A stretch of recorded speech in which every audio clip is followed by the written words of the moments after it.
一粒种子的力量，从《金刚经》看因果。你曾种下一颗种子，满怀期待地观看着它破土而出，这是一种多么亲近自然的方式。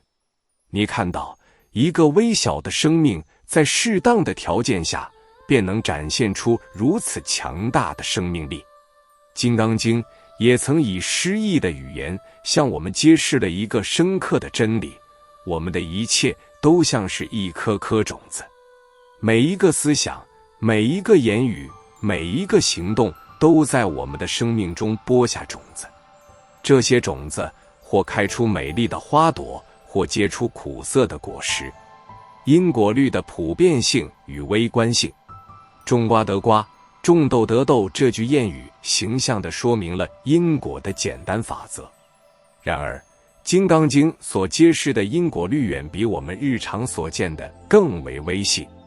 它不仅仅局限于外在行为的显性结果，更涵盖了微观层面的思想和念头。正如引言中所说，每一个思想，每一个言语，每一个行动都在我们的生命中播下种子。这意味着因果的运作并非滞后的、偶然的，而是及时的、连续的。《金刚经》强调一切有为法，如梦幻泡影，如露亦如电，应作如是观。这句话并非否定现象界的存在，而是提醒我们，一切现象都是因缘和合的产物，其本质是空性的、无常的。而因果律恰恰是这无常变化中的一种恒常规律。每一个念头的升起都是一次因缘的聚合，它必然会产生相应的果，无论这个果是显性的行为，还是隐性的心境变化。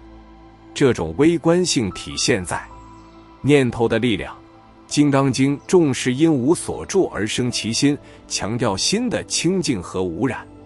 一个善念的升起，即使没有转化为外在行动，也会在我们的内心种下善良的种子，影响我们的情绪、态度和未来的行为倾向。反之，一个恶念的滋生，则会污染我们的心田，带来负面情绪和行为的潜在可能性。语言的能量，言语是思想的表达，具有强大的能量。一句鼓励的话语可以给人带来希望和力量，一句恶毒的诅咒则可能给人造成长期的心理创伤。因此，《金刚经》提倡如实语、真语、不诳语、不异语，强调语言的真实性和正向性。行为的累积，行为是思想和语言的外化，是因果律最直接的体现。每一次善行都在积累善因，最终会带来相应的善果；每一次恶行则是在积累恶因，终将承受相应的恶果。这种累积效应不仅影响我们今生的境遇，甚至会影响到未来的生命形态。因果与空性的辩证统一。《金刚经》的核心思想是空性，但这并非否定因果律的存在，而是从更深的层次揭示了因果的运作方式。空性并非虚无，而是指一切事物都是因缘和合的产物，没有独立的、永恒的自性。因果律正是在这因缘和合的变动不居中发挥作用。因果与空性的辩证统一体现在因果的相对性。由于一切事物都是因缘和合的，因此因果关系也是相对的、变化的。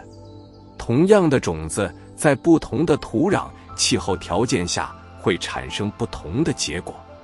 这意味着我们不能执着于单一的因果关系，而要以开放的心态看待事物的发展变化。空性中的作用，空性并非否定作用，而是指作用的无自性。因果的运作并非有一个独立的、永恒的主宰者在操控，而是遵循着因缘和合的自然规律。正因为一切都是空性的，因果律才能得以运作，事物才能生灭变化。超越因果的执着，《金刚经》强调因无所住，即不执着于一切现象，包括因果本身。执着于因果会导致我们陷入对结果的期待和恐惧之中，反而障碍了我们对真相的认识。只有超越对因果的执着，才能真正理解因果的运作规律，并以智慧指导自己的行为。因果律指导生活实践。理解《金刚经》中的因果观，对我们的生活实践具有重要的指导意义。谨慎起心动念，既然每一个念头都是一颗种子，我们就应该谨慎起心动念，努力保持内心的清净和正念。要时常反省自己的思想，及时纠正不良的念头，培养善良慈悲的心念。慎言慎行，言语和行为是思想的外化，具有更大的影响力。我们要慎言慎行，不说恶语妄语，不做恶事损人利己之事。要以真诚善良的语言与人交流，以正当利他的行为处事待人。积极培植善因，既然种什么因得什么果，我们就应该积极培植善因，多做善事好事，帮助他人，利益社会。要以积极的心态面对生活，努力创造美好的未来。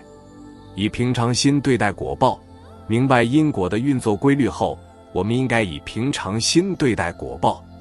对于善果，要心怀感恩，不骄不躁；对于恶果，要坦然接受，并从中反思改进。不怨天尤人，不逃避责任，而是积极面对，努力改变现状。超越对因果的执着，最终《金刚经》引导我们超越对因果的执着，达到解脱的境界。这并非否定因果律，而是以更智慧的眼光看待因果的运作。不被因果所束缚，才能真正获得自由和解脱。从种子到菩提，因果的终极指向。《金刚经》不仅揭示了因果的普遍性和微观性，更指明了因果的终极指向菩提。菩提意为觉悟，是佛教修行的最终目标。从种子的角度来看，我们所种下的每一个善因，都是一颗通往菩提的种子。通过不断的培植善因，净化心灵，我们最终可以达到觉悟的境界，证得菩提。这个过程并非一蹴而就，而是需要长期的修行和积累。正如种子需要经历发芽、生长、开花、结果的过程一样，我们的修行也需要经历不同的阶段。在这个过程中，因果律始终在发挥作用，推动着我们不断向前。《金刚经》以因无所住而生其心的思想贯穿始终，这既是修行的根本方法，也是超越因果束缚的关键。不执着于任何现象，包括善行本身，才能真正做到无私利他，才能真正体会到空性的智慧。只有在无助的心境中，我们才能真正理解因果的深层意涵，并最终达到觉悟的彼岸。好了，今天我们借种子喻因果，揭示了微观层面的业力法则，起心动念皆是因，影响当下与未来。更以空性智慧点明因果的相对性与无自性，引导我们超越执着。从微念至觉悟，《金刚经》指引我们培植善因，净化心灵，最终走向解脱。它不仅是佛典，更是人生智慧，助我们认识自我，把握人生，达至生命升华。感恩你的到来，希望本频道的内容对你有所启发与帮助。如果你喜欢，请订阅、点赞和分享，这是对我莫大的支持与奖赏。